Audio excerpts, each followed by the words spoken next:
안녕하세요. 법무사 호인사무소 김민수 법무사입니다. 개인회생 신청 도중 변제금 미납 또는 보정서 미제출 등으로 사건이 기각되는 경우가 있습니다. 이 경우 즉시 항고를 해야 할까요? 재신청을 해야 할까요? 기각되는 경우는 결정문 송달일 다음 날부터 7일 이내 즉시 항고를 하여야 하고, 폐지 결정된 경우는 공고 후 14일 이내 즉시 항고를 할 수 있습니다.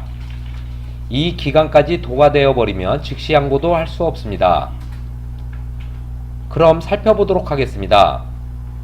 첫 번째, 보정서 보정기간 내에 제출하지 못하여 사건이 기각되는 경우는 기각 결정문 송달일 다음 날부터 7일 이내 즉시 항고장을 제출하여야 하며, 보정서를 같이 제출한다면 기각 결정이 쉽게 취소됩니다. 그러므로 즉시 항고를 해야 합니다. 두 번째, 변제금을 납부하는 도중 미납으로 인하여 사건이 폐지된 경우는 폐지 결정 공고일로부터 14일 이내에 미납된 변제금을 모두 납부하고 즉시 항고를 하면 쉽게 폐지 결정이 취소됩니다. 그러므로 즉시 항고를 해야 합니다. 이 두 가지의 경우는 즉시 항고를 하는 게 맞고, 나머지 어떠한 사유로 기각이 되었을 경우는 재신청을 해야 합니다. 예를 들어 법원에서 보정 권고로 변제금을 올리라고 하였는데 이를 신청인이 수긍하지 않고 계속 보정서로 반박하는 경우가 있습니다. 반박의 이유에는 법원에서 사치를 많이 해서 변제금을 올리라는 것인데, 신청인 입장에서는 사실 사치를 하였다고 해도 법적으로 변제금을 올릴 이유가 없기 때문입니다.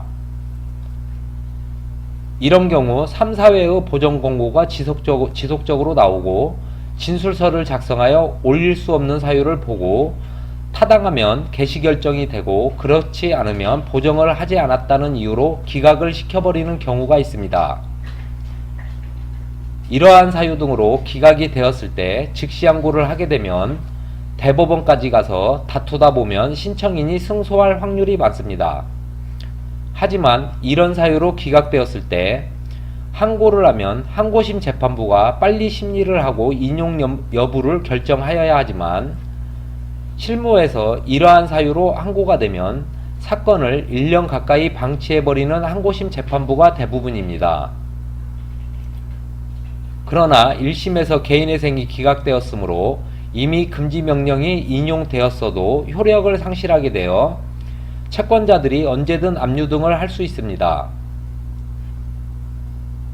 항고심 재판부에서 1년 동안 서류를 방치하는 동안 급여 또는 통장 등의 압류가 될 수 있기 때문에 이런 경우 재신청을 하여 다시 처음부터 심사를 받는 것이 빠릅니다.